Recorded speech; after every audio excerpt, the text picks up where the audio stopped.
हम पति पत्नी के बीच हर समय झगड़ा क्यों होता रहता है, मुझे तो समझ नहीं आता। यदि आप समझ जाएं तो मुझे भी समझाइएगा। मैं टीवी पर फिल्म देख रहा था। बाजार से लौटी मेरी पत्नी ने पूछा, क्या देख रहे हो? मैंने कहा, टीवी पर पड़ी हुई धूल। बस तुरंत झगड़ा शुरू हो गया। मेरी पत्नी ने कहा, आज महंगी चीज़ें बिकने वाली किसी जगह पर ले चलो। मैं उसे पेट्रोल पंप पर ले गया और झगड़ा शुरू हो गया। सराफा बाजार से गुजरते हुए मेरी पत्नी ने कहा, मेरा गले के लिए कुछ दिला दो। मैंने तुरंत एक केमिस्ट से स्ट्रेप्सिल्स का पत्ता लेकर दे दिया और हमारा झगड़ा शुरू हो गया। एक दिन कार से कहीं घूमने के लिए जाते हुए मेरी पत्नी बोली, आज कहीं ऐसी जगह ले चलो जहां मैं बहुत दिनों से ना गई हूं। मैं उसे अपनी माँ के घर ले गया और उसका मेरा झगड़ा शुरू हो गया। एक दिन पत्नी बोली, सामने वाले शर्मा जी ऑफिस से आते ही मिसेस शर्मा को गले लगाते हैं, आप ऐसा क्यों नहीं करते? मैंने कहा, कर तो दूं, मगर मिसेस शर्मा यदि बुरा मान गई तो? फिर झगड़ा शुरू हो गया। आप ही बताओ क्या करूं? भारत में 1000 लड़कों पे 943 लड़कियों का रेशियो है। मतलब कि 57 लड़के बिना शादी के रहते हैं और ये 57 लड़के ही आगे जाकर अब्दुल कलाम, वाजपेयी, रतन टाटा और मोदी बनते हैं। बाकी के 943 कुकर की 3 सीटी बजने के बाद गैस बंद करते हैं। आशिकी की हद तो देखो, एक लड़की का बॉयफ्रेंड मर गया तो उस लड़की ने चिता पर लेटकर उस लड़के के साथ सेल्फी खींचकर पोस्ट किया, me with my ex boyfriend at shamshan ghat, feeling sad with pandit ji and 14 others. बीवी ने बड़े प्यार से पति के गले में बाहें डाली और पूछा, कैसी लग रही हूँ जी? पति बोला, जैसे भगवान शंकर के गले में लिपटी हुई नागिन। लड़का, शादी कर ले मुझसे। लड़की, क्यों? लड़का, मेरे पापा गांव के सबसे बड़े आदमी हैं। शादी के बाद लड़की को पता चला कि लड़के का बाप 105 साल का है। कोयल ने कौवे से पूछा, अभी तक शादी क्यों नहीं की? कौवा बोला, बिना शादी के ही जिंदगी में इतनी कांव है, तो शादी के बाद कितनी होगी? पति ने पत्नी को मैसेज भेजा, मेरी जिंदगी इतनी प्यारी, इतनी खूबसूरत बनाने के लिए तुम्हारा शुक्रिया। मैं आज जो भी हूँ सिर्फ तुम्हारी वजह से हूँ। तुम मेरे जीवन में एक फरिश्ता बनकर आई हो और तुमने ही मुझे जीने का मकसद दिया है। Love you. पत्नी ने रिप्लाई किया, मार लिया चौथा पैग, आ जाओ घर, कुछ नहीं कहूँगी। पति बोला, बाहर खड़ा हूँ, गेट तो खोल दे। पति, अर्ज करता हूँ कि जग घूमिया थारे जैसा ना कोई, जग घूमिया थारे जैसा ना कोई। पत्नी बोली, घर की साफ सफाई में हाथ बटाओ, वरना दिमाग घूमिया तो मारे जैसा ना कोई। फ्रांस के राष्ट्रपति होलांद ने गणतंत्र दिवस परेड के दौरान मोदी जी से पूछा, इनमें दिल्ली की झांकी कहाँ है? मोदी जी बोले, वो बैठी है मफलर बांधे।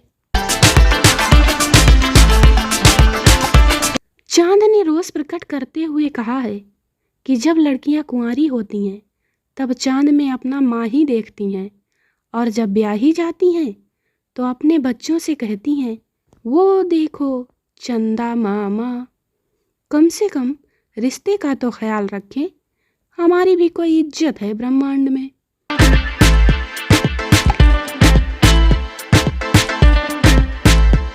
अच्छा हुआ कि सारे देवी देवताओं की जन्मभूमि भारत ही है, वरना पत्नियां तो कहती रहती कि लंदन वाले भैरव बाबा के यहाँ मन्नत मांगी है, वहाँ जाना है।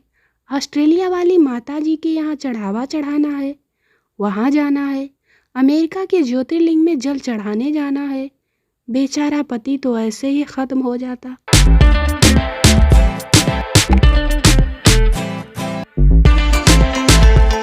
पत्नी, सुनिए जी, मुझे एक नई साड़ी खरीदनी है। पति बोला, मगर तुम्हारी अलमारी तो साड़ियों से भरी पड़ी है। पत्नी, अरे वो साड़ियाँ तो सारे मोहल्ले की औरतें देख चुकी हैं। पति बोला, तो फिर ऐसा करो, साड़ी क्यों नहीं खरीदेंगे, मोहल्ला ही बदल लेते हैं।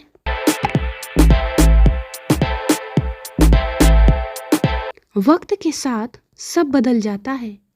पुराने जमाने में जिसे ठेंगा कहा करते थे, वो आज लाइक कहलाता है। 125 साल के एक दादाजी मृत्यु के बाद स्वर्ग पहुंचे।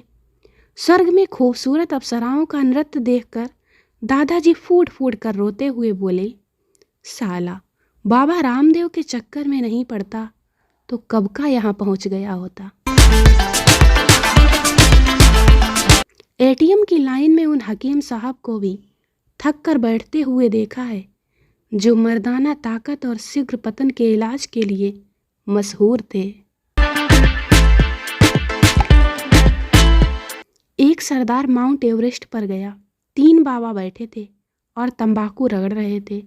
सरदार जी बोले, बाबा ये क्या है? बाबा बोले, मसाला। सरदार जी बोले, ओ तेरी, एवरेस्ट मसाले आप बनाते हैं। लेडीज का दिल सही मायनों में कब टूटता है? जब वो अपने जैसे प्रिंट का सूट मोहल्ले की काम वाली को पहने हुए देखती हैं। मम्मी, बेटा, बाजू वाले घर पे एक लड़की की जुबान बाहर निकल गई है, आंखें बड़ी बड़ी हो गई हैं और हाथ भी टेढ़ा हो गया है। जाके देख बेटा, शायद उसे मिर्गी के दौरे आ रहे हैं। बेटा बोला, माँ वो सेल्फी ले रही है, सेल्फी। संता की साली उसकी बीवी से ज़्यादा सुंदर थी।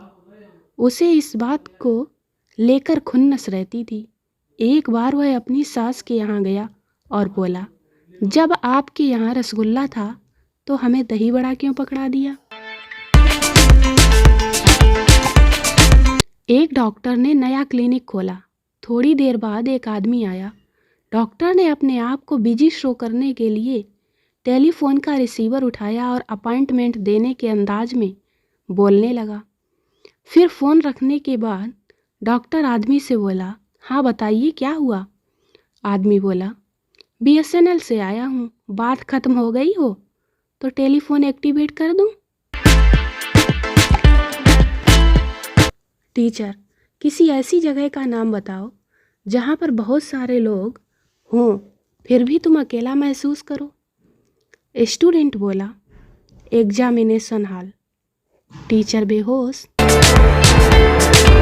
दोस्तों वीडियो को लाइक करें, शेयर करें, चैनल को सब्सक्राइब जरूर करें। मिलते हैं अगले वीडियो में, तब तक के लिए बाय बाय।